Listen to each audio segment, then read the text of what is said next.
안녕하세요. 민법 제대로 배우자 석기시대TV 민석기입니다. 오늘은 대항하지 못한다라는 용어에 대해서 배워볼 건데요. 이 온라인으로 수강하고 계시는 파르페 마리라는 닉네임 쓰시는 수강생분께서 질문해 주신 내용이고요.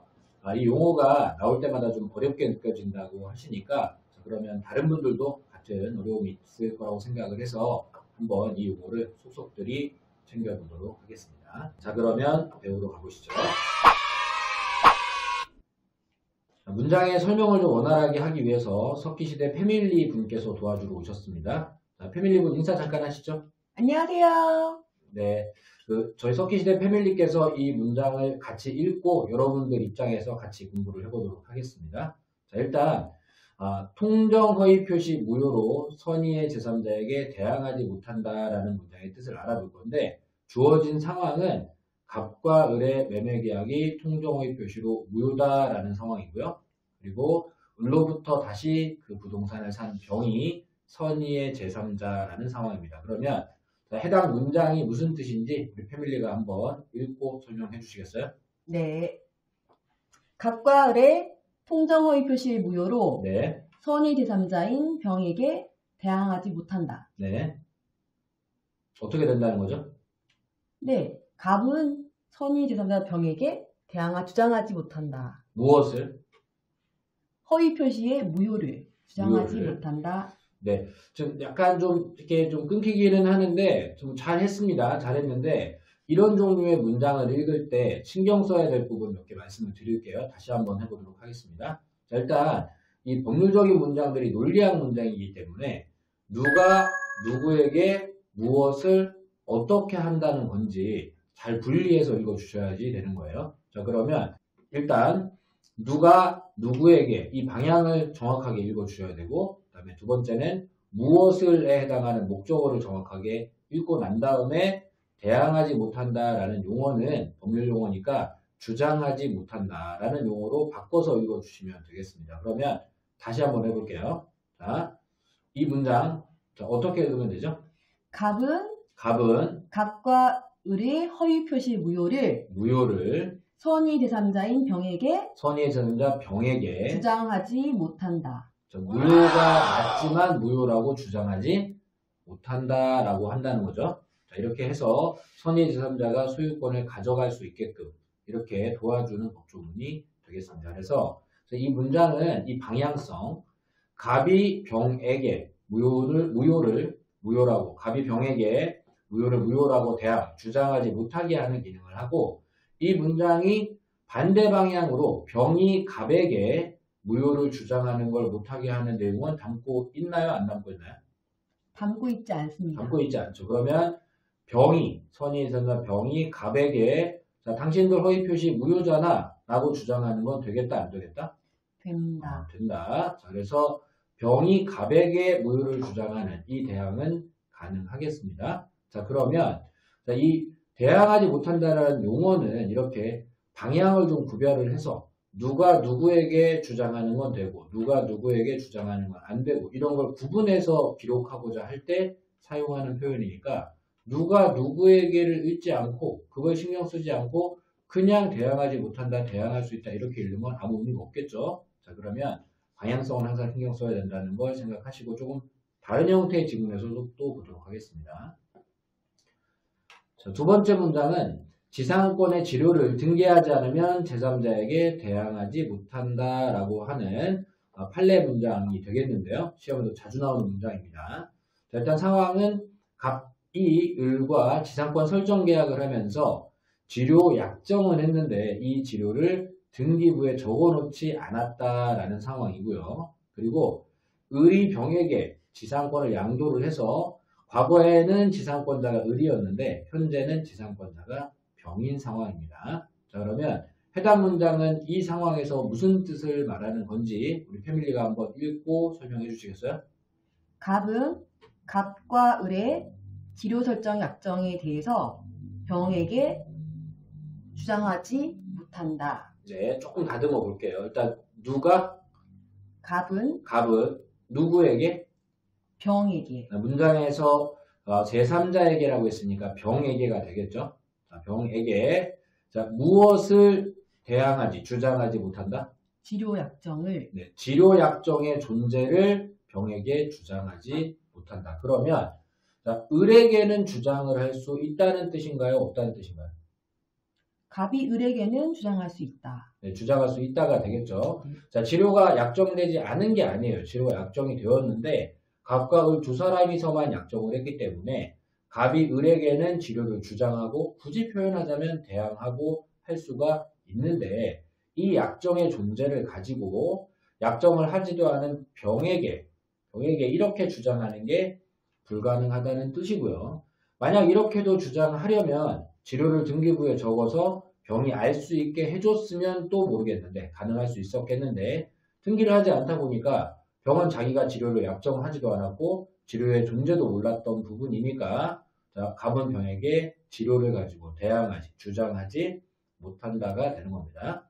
자, 시험에서 갑이 을에게 치료를 주장 내지 대항할 수 있냐는 질문은 거의 하지 않고 병에게 대항을 할 때 등기가 됐냐 안 되냐 정도를 구별하는 건데 근데 무엇을 가지고 대항을 하겠다는 건지를 빼고 읽으면 지금 여기서 대항하려는 게 뭔지를 빼고 읽으면 그럼 이것도 의미 파악이 좀 흐리멍텅해지는 부분이니까 자, 대항을 하려는 주장의 대상이 무엇인지 여기서는 치료가 되겠다. 자, 아까 허위표시 지문에서는 무효라는 사실이었는데 여기서는 치료가 존재한다는 사실을 가지고 대항하지 못한다는 뜻으로 쓴다라는 의미라는 거 정확하게 보고 가주시면 되겠고요. 자, 다음 문장 보겠습니다.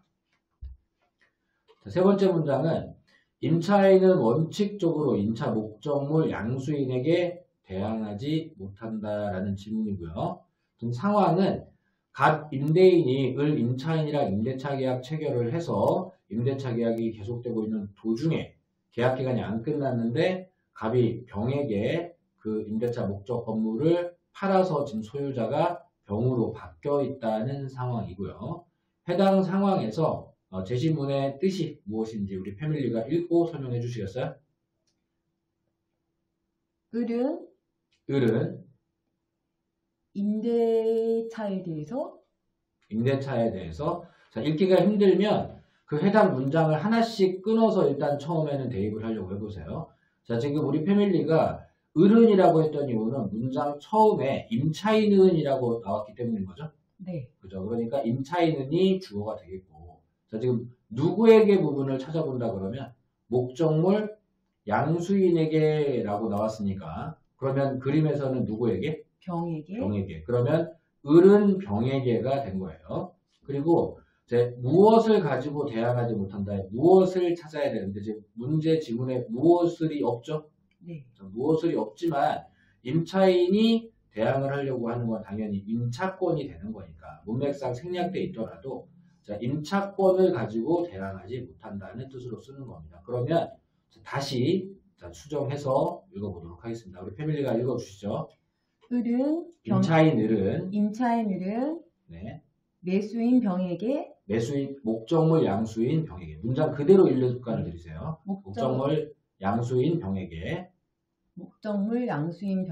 생략된 말 임차권을 가지고 대항하지 주장하지 못한다. 이렇게 읽어주시면 되겠어요. 그래서 자, 을은 계약을 갑이랑 했기 때문에 갑에게 가서는 임대차 계약의 임차권을 주장하면서 계속 살 수 있게 해달라 주장할 수 있겠지만 병에게 가서는 계약을 하지 않은 병과의 관계에서 임차권을 주장하는 건 원칙적으로 허용되지 않는다는 뜻입니다. 그래서 지금 세 개의 조금 다른 상황의 문장을 해보았는데 지금 공통적으로도 볼 수 있는 게 대항을 할 수 있다 또는 대항을 할 수 없다라고 말을 할 때 이 대항이라는 용어가 쓰여질 때에는 항상 누구에게는 가능하고 누구에게는 불가능하고 자, 이 방향 어떤 방향으로는 가능하고 어떤 방향으로는 불가능하고 이걸 구분해서 설명하고자 할 때 쓰고 있다는 걸 우리가 볼 수 있어요.